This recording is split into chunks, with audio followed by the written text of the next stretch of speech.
아프리카, 남아메리카, 동남아시아 국가들에게 가장 인기 있는 나라는 대한민국이랍니다. 우리나라가 살기 좋은지 모르는 건 우리나라 사람밖에 없어요. 다른 나라 사람들은 한국에 오면 눈알이 팽글팽글 돌아가요. 도대체 이렇게 나라가 깨끗하고 잘 정돈되고 잘 돌아간다는 게 믿어지지 않는다고 이렇게 이야기를 합니다. 지금 우리 뉴스 보도 매체가 다뤄야 되는 건 매일매일 지구온난화에 대해서 다뤄야 돼. 그리고 지금 유럽이나 이런 나라들은 에너지 절약해야 된다. 그래서 어떻게 하면 석유를 들 수 있느냐, 차량을 덜 운행을 할 수 있느냐, 이런 운동을 하고 있어요. 근데 우리나라는 그런 얘기 온데간데 없고, 대한민국이 지금 직면한 문제는 어느 후보 장관 비리가 아닙니다. 미국의 인플레이션을 따라갈 수밖에 없는 한국 경제, 비트코인, 가상화폐로 피해를 보는 젊은이들, 인구 절벽, 이거는 매일 다뤄야 되는 문제예요. 애 안 낳는 거. 그냥 우리나라는 그냥 급격하게 일본처럼 망해가는 거예요. 현재 제3국, 그러니까 가난한 나라죠. 아프리카, 남아메리카, 동남아시아 국가들에게 가장 인기 있는 나라는 대한민국이랍니다. 우리나라는 약소국가를 침략해서 식민지로 삼지도 않았고, 중국처럼 경제적 침탈도 하지 않고, 정말 해외 원조기금으로 지금 세계에서 16번째로 지원을 많이 해주는 나라예요. 근데 더 아마 앞으로 많이 할 거예요. 학교도 지어주고, 물 제공 프로젝트도 실시하고, 의료 지원 사업도 지원해주는 천사나라라는 칭송을 받고 있습니다. 제가 그 1박 2일 머무르고 이제 호텔에서 아침에 비행기 타려고 나왔는데, 그 벨보이들이라기보다도 세큐리티들이죠. 경호원들이 니하오 그러더라고요. 그래서 니하오 너 나는 사우스 코리아라고 그랬더니 사우스 코리아 그러면서 탁 이렇게 엄지를 촥 올리더라고요. 사우스 코리아 좋다고. 니하오 자기네들 싫어한대요. 그 니하오도 싫고 아메리카도 싫어한대. US도 싫어한대. 근데 한국은 괜찮다는 거예요. 한국은 형제의 나라라는 거예요. 그럼 무슨 얘기인가 했더니 6.25 전쟁 때 그 황제가 그 정예병을 파견해줘요. 그래서 에티오피아에서 파견 온 군인들은 백전백승이었다고 그래요. 그렇게 잘 싸웠다고 그래요.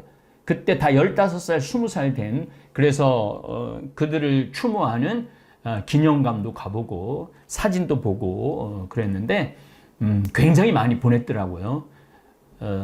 그래서 이디오피아 사람들이 우리한테 형제의 나라라고 그러고 우리가 이디오피아에 지원을 많이 해주죠. 그래서 지금 전 세계에서 지금 인기 있고 뜨는 나라가 한국이에요. 더욱이 요즘 드라마, 영화, 저도 텔레비전을 전혀 시청하지 않는데 넷플릭스로 드라마 그 선샤인, 미스터 선샤인 그거를 보는데 어쩜 그렇게 화면을 잘 만들었는지. 또 귀국하자마자 한산이라는 영화를 봤는데, 야, 저희가 미드를 안 봐요. 재미가 없어서. 속도전이 없어요.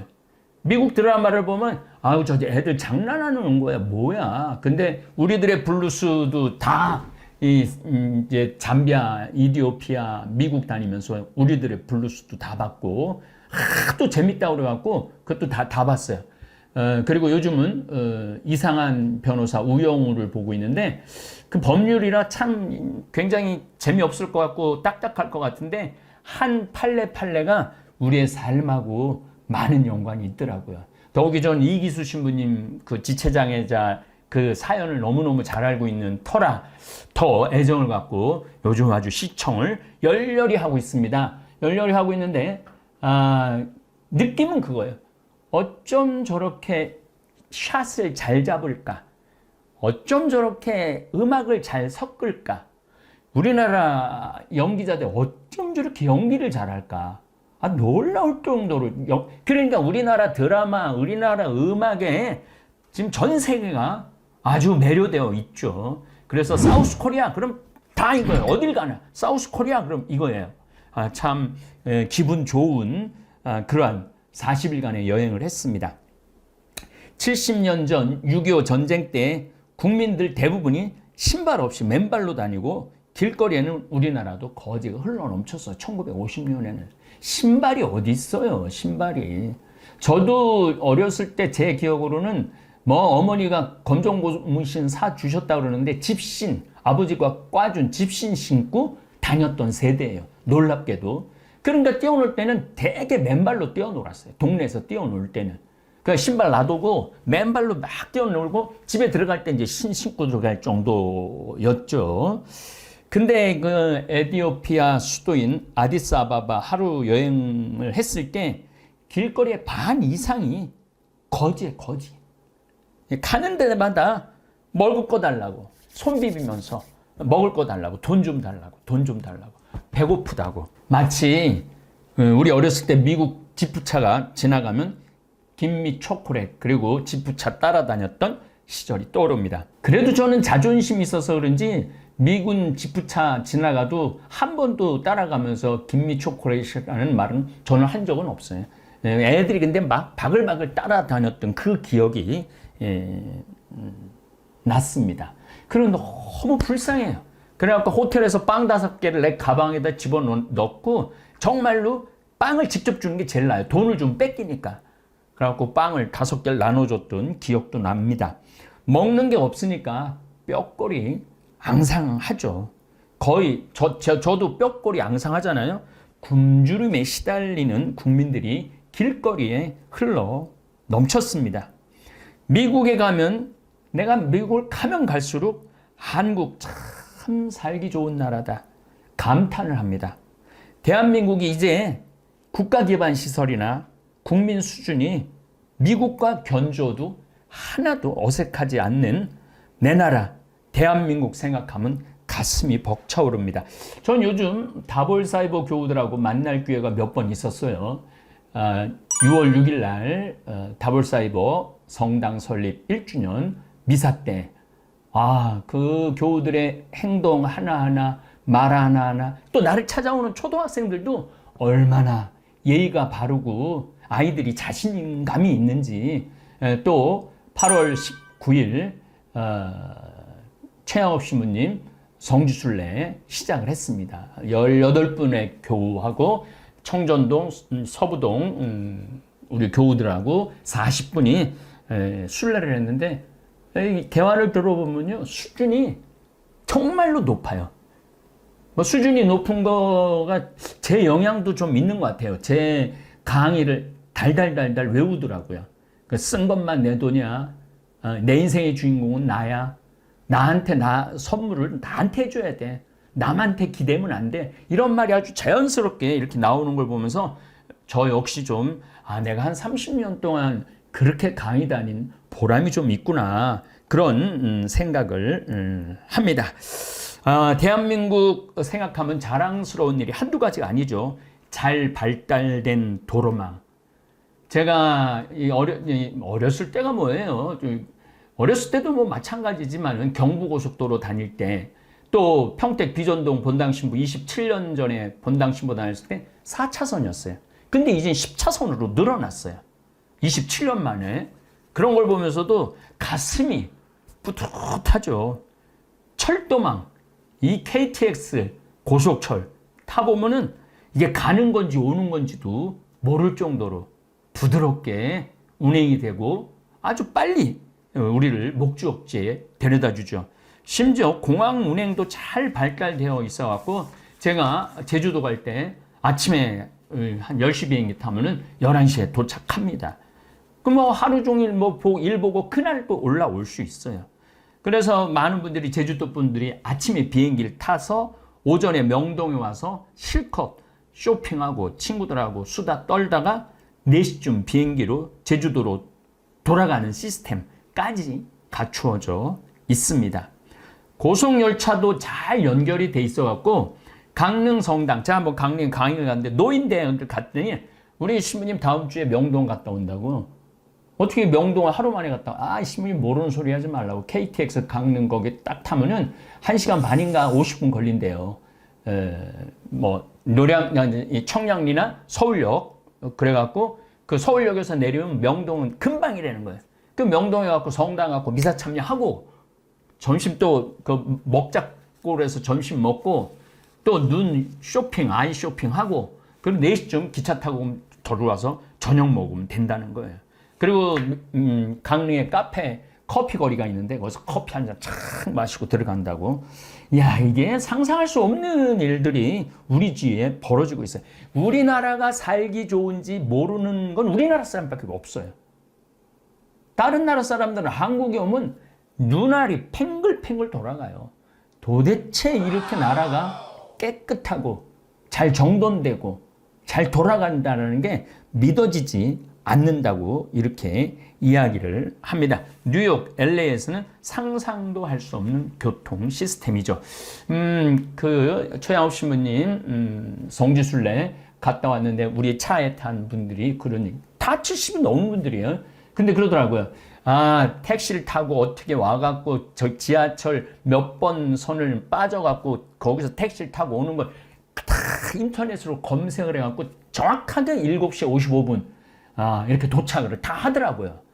그거 보면서도 야, 저기 서울에서 왔대는데 뭐 대전에서 왔대는데 야, 어떻게 저렇게 시간을 딱딱 맞출 수 있을까? 이거는 나가보지 않으면은 여러분들이 비교할 수가 없는 거죠. 통신망은 세계 최고 수준이라 스마트폰 하나면 비행기표 발권에서부터 은행 업무, 결제 시스템까지 척척 되어 있죠. 강의로 전 세계를 돌아다니면 비교할 수 있습니다. 저는 미국에 가도 유럽에 가도 브라질, 아르헨티나, 남미를 가도 특별히 동남아시아, 아프리카를 다닐 때마다 애국심이 불끈 솟아납니다. 어쨌든 잠비아 선교 여행까지 마치고 8월 3일에 입국했습니다. 꼭 40일 동안 세계를 돌아다니다가 입국한 저는 인천공항에서부터 또다시 대한민국 정말 좋다. 입국장을 통과할 때 1분이 안 걸려요. 그냥 통과해요. 그냥 통과. 그리고 사진 여기다가 입국할 때 QR코드만 딱 들이대면은 그냥 통과가 돼요. 그러니까 1분도 안 걸리는 거죠. QR코드 딱 보여주고 그냥 지나가면 되는 거니까. 그러면서 또 한번 깜짝 놀래죠. 미국 LA 지난번에도 6월 달에 갔다 왔지만 입국장 통과하는데 1시간 걸려요. 얘네들은 QR코드라는 것 자체를 몰라요. 그러니까 1시간 걸리는 거예요. 그리고 뭐 왜 왔니? 누구네 집에서 지낼 거니? 며칠 동안 머무를 거니? 이런 것도 다 물어봐. 근데 우리나라는 그런 거 안 물어봐요. 은돌라 공항, 잠비아 이번엔 새로 해갖고 너무너무 좋았는데 가면 보통 1시간에서 1시간 반 정도 걸려요. 몇 명 통과시키는데 100명 통과시키는데. 그래서 한국 밤거리를 다녀도 공포 위협을 모르고 사는 나라입니다. 미국에서 시내 밤거리를 활보한다. 그리고 완전 시내, 관광 시내가 아니라 한 블록 넘어선 미드타운 시내를 밤거리를 활보한다. 이거는 뭐 총 항상 이 목에 들이댈 각오를 하고 다녀야 되는 거예요. 이렇게 우리나라가 정말 평화로운 나라죠. 그래서 우리 미국 나를 그렇게 따르고 나를 하는 일에 협조하고 정말 다정다감한 우리 미국 교우들하고 가끔 싸울 때가 있어요. 내가 미국이 뭐냐, 한국이 살기 최고다, 신부님 믿기지 않습니다. 뭐가 그렇게 한국이 좋다고 해. 세계 최고 미국인데 니네들 몰라 사는 소리지. 한국 한번 와봐라. 진짜 내가 한국을 한번 오면은 다 기절시켜 줄 수 있어요. 예. 저는 사실은 뭐 명동이라든지 코엑스 거리라든지 또 123층 롯데타워도 가서 밥도 먹어봤죠.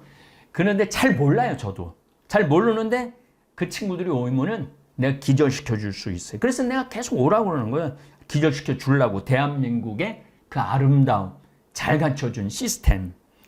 어쨌든 저는 40일간의 여행을 중간에 코로나가 걸렸어요. 미국 몬태나 가면서 비행기 마스크 쓰는 사람이 한 사람도 없는 거예요. 그냥 나만 열심히 썼는데 어떻게 밥 먹을 때 이걸 벗을 수가 없잖아요. 그래갖고 걸려갖고 한 일주일 3일 갈갈갈거리고 3일은 뭐 격리하면서 일주일 만에 그냥 끝났는데 어쨌거나 하여튼 미국에 가서 하여튼 코로나도 걸렸어요. 그리고 이렇게 40일 만에 한국에 이렇게 들어왔어요. 이게요 40일 정도 있다가 한국에 들어왔을 때 그 한국을 다시 보게 되는 게 있어요.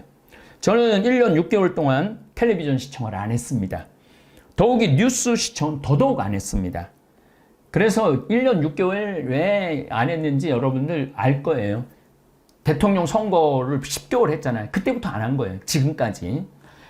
대통령 선거 때 윤석열 후보가 무슨 이야기를 했는지, 이재명 후보가 무슨 정책 비전을 제시했는지 거의 전혀 몰랐습니다. 이 후보들 말하는 소리를 들으면 들을수록 내가 바보 되는 것 같고 또 화가 치밀러 올라 차라리 내 마음의 평화를 위해서 텔레비전 시청을 끊어버렸습니다. 그리고 한국을 귀국을 하고 그래도 유튜브 구독자가 28만 3천 명이나 보유한 인플루언서인데 그 몬태나 대학의 총장님이 저를 만나준 결정적인 이유가 뭐냐면은 유튜브 구독자가 28만 명이라니까 무조건 만나겠다고. 그게 그렇게 파워가 세더라고요. 바깥에서는 위력이 어마어마하더라고요. 어쨌든 국제 정세와 국내 정치를 좀 알아야 될 것 같아갖고 시차 적응도 할 겸 사제관에서 3일 정도 뉴스만 시청을 했습니다. 아니나 다를까 시청하는 내내 가슴이 답답했습니다. 아니 지금 방송국들 뉴스가 저런 문제를 하루 내내 다뤄야 하나?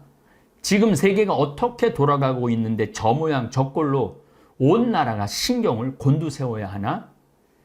그럼 무슨 문제로 제가 속이 답답하고 뒤집어졌는지 1년 6개월 동안 대한민국 정치 뉴스를 시청하지 않은 입장에서 말씀드리겠습니다. 우선 제가 뉴스 검색을 쫙 해봤어요. 2022년 7월 13일부터 2019년 11월에 탈북한 주민 16명을 죽이고 내려왔다며요. 주민 2명을 돌려보낸 사건을 한 달이 지난 8월 19일까지 오늘 어제까지 그러니까 지금 한 달 이상 넘게 뉴스와 신문지 1면을 도배를 했어요. 당연히 국민들은 탈북민 북송에 관한 이야기 속으로 빨려들 수밖에 없죠. 아니 지금 대한민국이 당면한 문제가 얼마나 심각한데 탈북민 2명을 북송시킨 사건이 한 달 내내 뉴스에 오르내려야 하는가 하는 문제입니다.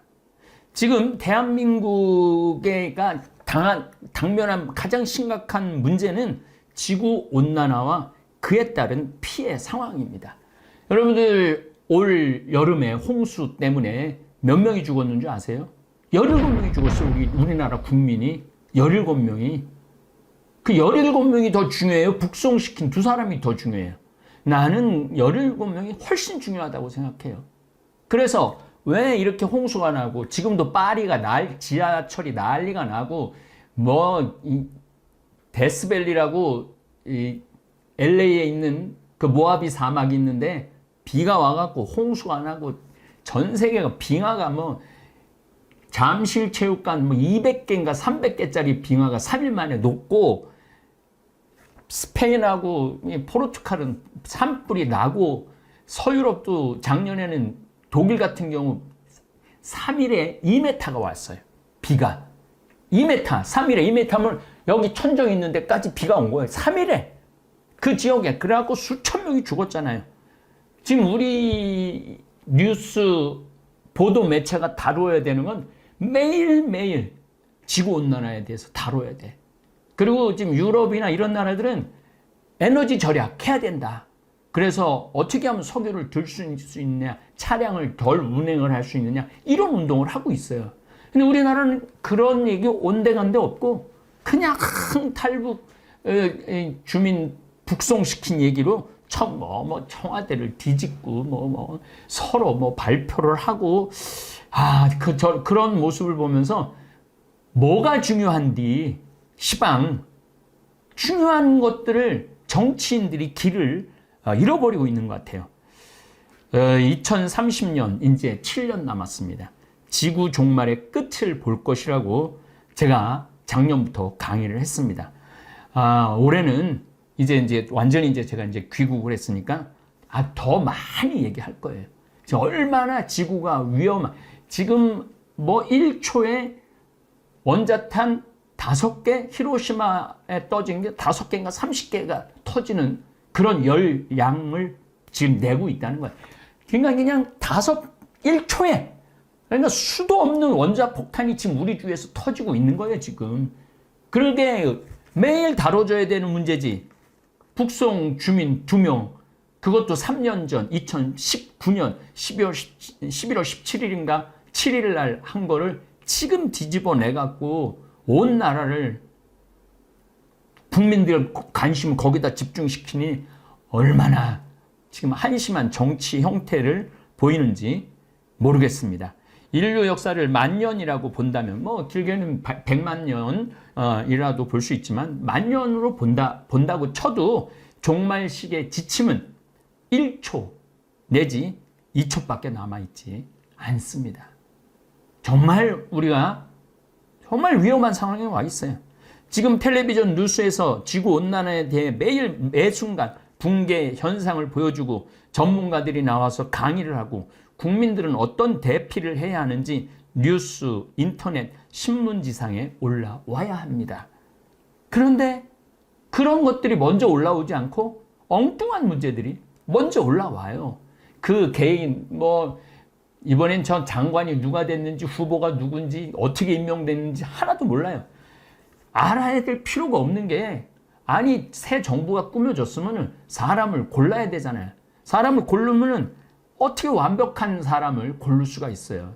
아마 내가 장관 후보에 올라가도 난 금방 낙마할 거예요. 저 자신도. 그러니까 일단 장관 후보가 됐으면 좀 믿어주고 임명에 동의를 해주고 빨리 일을 할 수 있도록 그래야지 나라가 돌아가게 돼야 되는데 이쪽 정치인이나 저쪽 정치인이나 똑같아요. 지난 정권 때도 야당에서 물고 뜯고 그랬고 이번에는 또 야당에서 물고 뜯고 똑같아. 누가 잘났고 누가 못났고 할 것도 하나도 없어 보면은 저는 이번 홍수로 가축이 10만 마리가 폐사가 됐다고 그래요. 집이 유실된 경우가 15,000채라고 그래요. 제가 이 성지순례 가느냐고 이번에 충청도를 돌았는데 피해가 보통 심각한 게 아니더라고요. 그냥 우리 동네도 인삼밭 7년짜리 인삼밭이 싹 다 쓸려는 애가 있어요. 그분은 아마 미칠 거예요. 7년 동안 농사가 한순간에 다 날아갔으니 이런 곳에 정치인들이 쫓아가 보고 위로해주고 대책을 세워야 되는데 이게 남의 일처럼 지금 하고 앉아 있으니 참 안타까워요. 알프스 빙하가 녹아 홍수로 마을 3마을이 하루아침에 사라진 사건. 북극 빙하가 녹아서 1만 년 전에 멸종된 매머드가 아주 쌩쌩하게 살아있는 그대로 발견된 사건.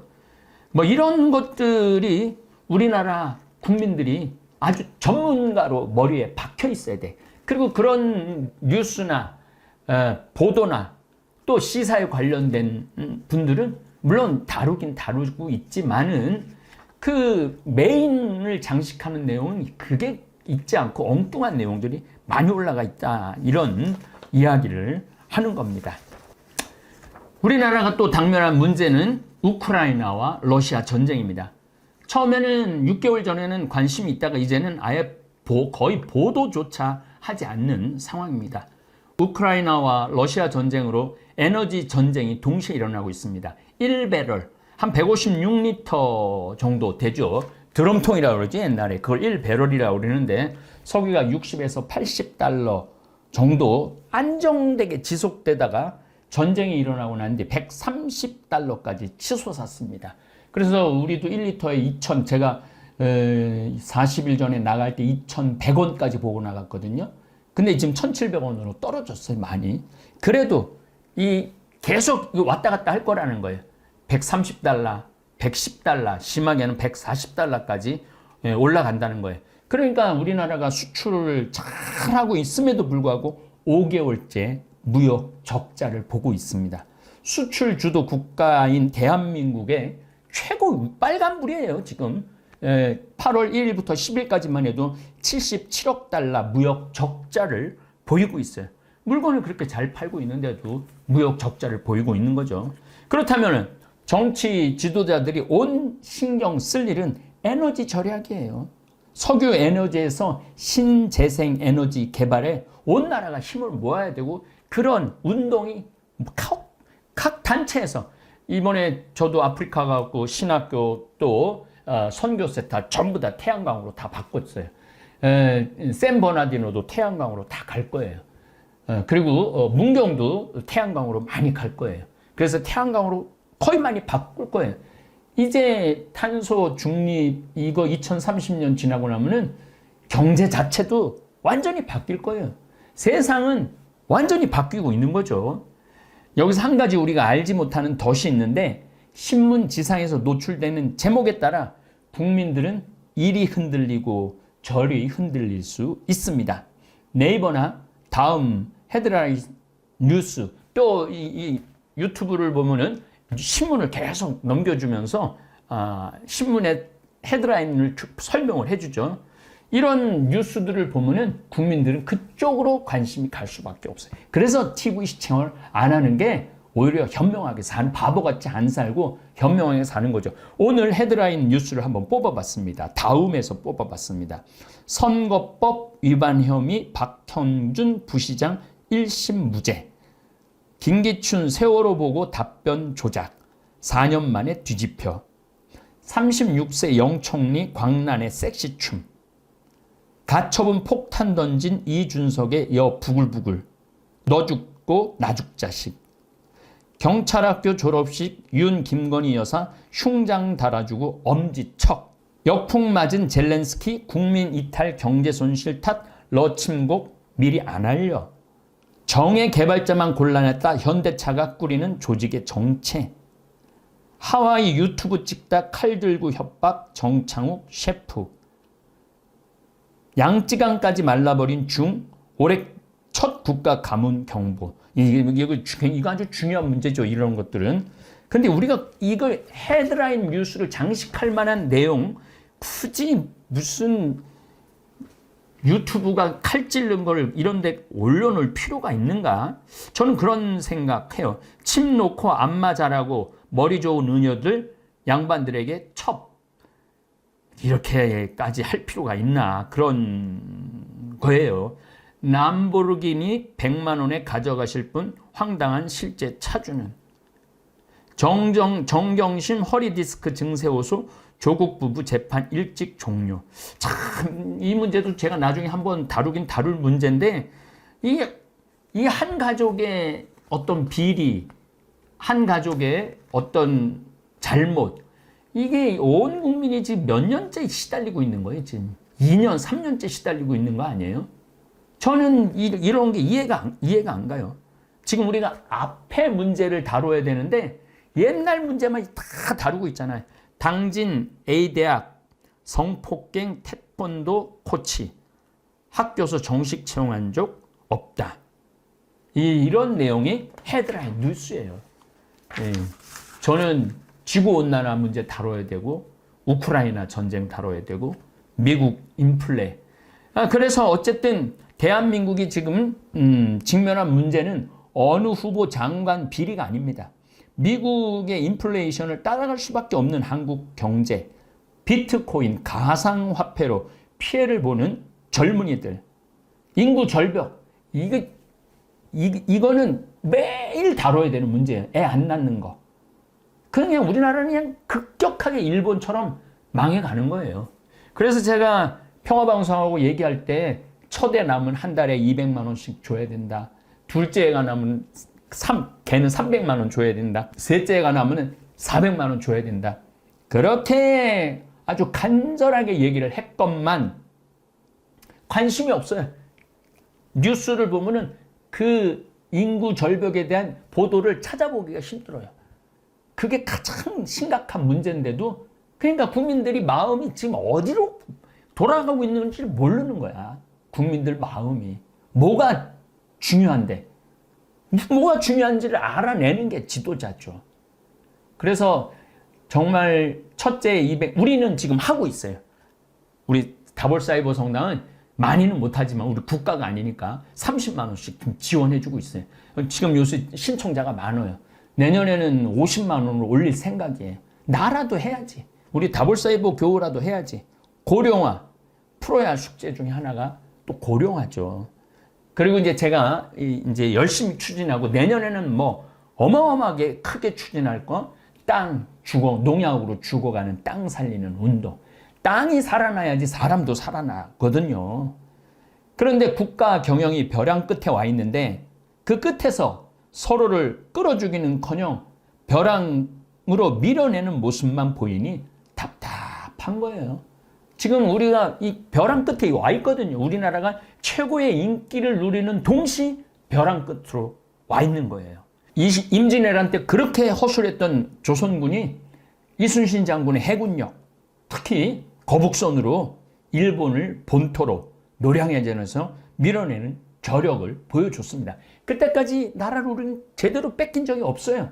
물론 병조호란 때 청나라한테 무릎을 꿇긴 꿇었지만은 그런데 조선 말기에는 그 좋던 해군 기술은 어디 가고 총포 한 번 제대로 쏴보지 못하고 나라를 일본에게 뺏겼어요. 그것은 100년 동안 당파 싸움 때문에 그랬던 거예요. 당파 싸움 때문에. 당파 싸움 때문에 나라를 망가뜨려 놓은 거예요. 바로 정치에 있었던 거죠. 정치를 잘하면 나라가 강하고 정치를 못하면 나라가 망하는 거예요. 저는 이번에 이티오피아를 가고 잠비아를 둘르면서 박정희 대통령에 대해서 다시 생각하게 됐어요. 정말 박정희 대통령은 이 나라를 살린 영웅이에요. 영웅. 물론 무슨 인권하고 장기 집권 있었지만은 장기 집권을 하고 인권을 그렇게 빼앗은 나라는 수도 없어요. 그런 나라 중에 이 가난한 나라에서 탈출해갖고 선진국이 된 나라는 우리나라밖에 없어요.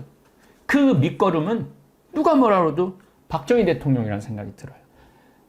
이 잠비아를 가보면은 대통령이 바뀌어도 그 나물의 그 밥이야. 그 나물의 그 밥. 똑같아. 뭔가 아주 비장함이 없어. 비장함이. 근데 우리 어머니 아버지 세대 때 비장함이 있었잖아요. 중동에 가갖고 공사한 분들 비장한 각오가 있었잖아요. 독일에 광부로 갔던 간호사로 갔던 분들 비장한 각오로 간 거예요.